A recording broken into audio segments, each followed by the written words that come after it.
এই হচ্ছে আমার বেস্ট ফ্রেন্ড রাহমাতুনি, আর আজকে হচ্ছে তার জন্মদিন। অবভিয়াসলি আমার বান্ধবী যেহেতু একটুখানি বান্দর তো হবেই। যাই হোক, আমি সন্ধ্যাবেলাতেই তার জন্য কেক কিনতে চলে গেছিলাম অ্যান্ড কোনো মতেই কেক পছন্দ করতে পারছিলাম না, কিন্তু হাতে সময় খুব কম ছিল। তারপর যেহেতু ম্যাডাম কফি খুব পছন্দ করে, তার জন্য কফি ফ্লেভারের একটা কেক নিলাম, এবং যে ভাইটা কেকের উপরে লিখেছেন উনি কিন্তু খুব সুন্দর করে লিখেছেন।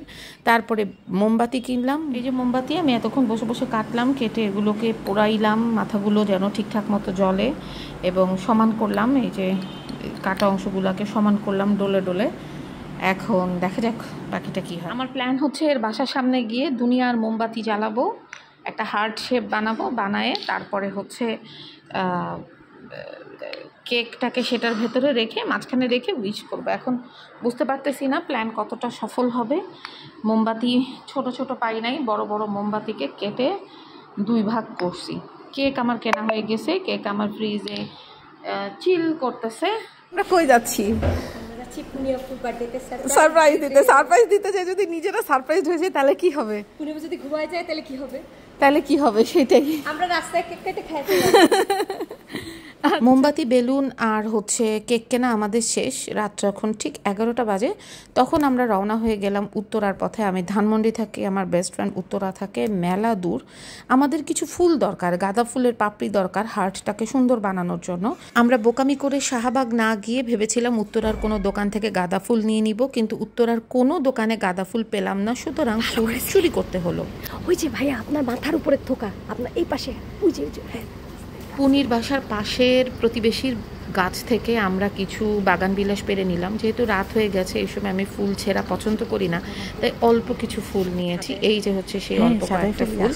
এবার চলেন আমাদের সাজানোর পালা। প্ল্যানটা হচ্ছে আমরা ঠিক ওর ব্যালকনির নিচে একটা হার্ট শেপ বানাবো মোমবাতি দিয়ে, তারপরে সেখানে আমরা কেকটা রেখে ওকে উইশ করব।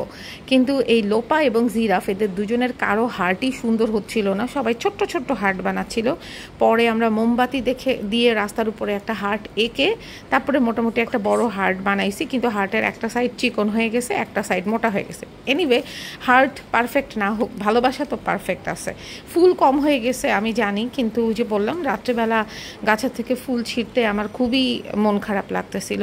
এই পুরো প্ল্যানে আমাদেরকে জিরাফ খুবই হেল্প করছে, এবং পাশের বাসার বারান্দার একটা বাবু, সে খুব উৎসাহিত, মানে কিছু হলেই সে হাততালি দেয়, হ্যাপি বার্থডে বলে গান গায়। এই যে হচ্ছে আমাদের ড্রাইভার সাহেব, উনিও আমাদের সাথে জুটে গেছে, যে মানে যেহেতু সময় হয়ে যাচ্ছে। আর আমাদের উইশ করতে করতে 12টা 3 মিনিট হয়ে গেছিলো, ঠিক 12টা 1 মিনিটে করতে পারি নাই, কারণ সব কিছু রেডি হচ্ছিল না। আর এই যে বেলুন, আমি দরজা খুলছি আর গাড়ির দরজা খুলছি আর বেলুনটা ফুটুস করে ফেটে গেছে। যাই হোক, আমার চেহারা দেখে বুঝতেছেন হাউ স্যাড আই অ্যাম। আমাদের হার্ট মোটামুটি রেডি, আর এই হচ্ছে আমাদের কেক। কেকের উপরে বসানোর জন্য আমি ছোট্ট মোমবাতিটা আনছি, কিন্তু আমি তো খুবই মানে বলদ, এই ছোট্ট মোমবাতি কি করে জ্বালাবো আমার কোনো আইডিয়া ছিল না, এবং আলটিমেটলি এই ছোট্ট মোমবাতি কিন্তু আমরা জ্বালাইতে পারি নাই। একটা সুন্দর কেক টপার আনছি, যে কেক টপারে জিরাফ, পান্ডা সবই আছে। এখন 12টা 3 মিনিট হয়ে গেছে, এখন ওকে হচ্ছে কল দেওয়ার পালা। হ্যাপি বার্থডে বাবু, একটু কষ্ট করে বারান্দায় দিদি আসতা। আচ্ছা বারান্দায় আসো।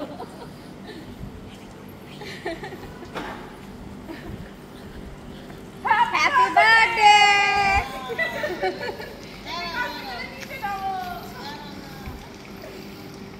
একে তো এত শখ করে আনা বেলুনটা ফুটে গেছে, তার উপরে কেকের উপরে মোমবাতিও জ্বালাইতে পারতেছি না, মানে সব কিছু মিলায় একটা পুরো ডিজাস্টার। তার উপরে আবার আশেপাশের মানুষজন বারান্দা দিয়ে উকি ঝুঁকি দিচ্ছে, সবাই মনে করতেছে যে হয় কাউকে প্রপোজ করব কিংবা নাটকের শুটিং হচ্ছে, মানে খুবই একটা হাস্যকর পরিস্থিতি যাকে বলা হয়।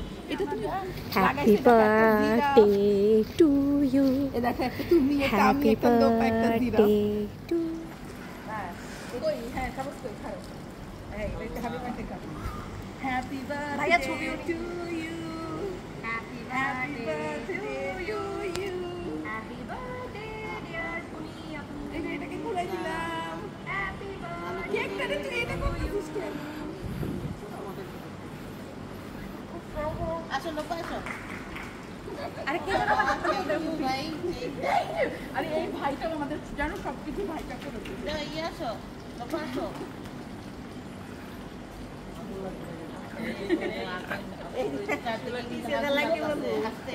সামনে চলে আসো তুমি আছো ইয়া কই সে তো ভিডিও করবে হ্যাঁ আমাদের সুন্দর একটা ছবি তুলে দাও যদি আমি ঘেমে গেছি এত কষ্ট করে মেকআপ নিয়েছি আমার মেকআপ শেষ কেকের উপরে মোমবাতি ছিল না তো কি হয়েছে, এতগুলা মোমবাতি আমরা অনেকগুলা ফু দিলাম। মনের মোমবাতি হচ্ছে আসল মোমবাতি। এনিওয়ে আমাদের 21শে অক্টোবরের সারপ্রাইজ পার্টি শেষ, এখন বাসায় যাওয়ার পালা। টাটা, সবাই ভালো থাকবেন।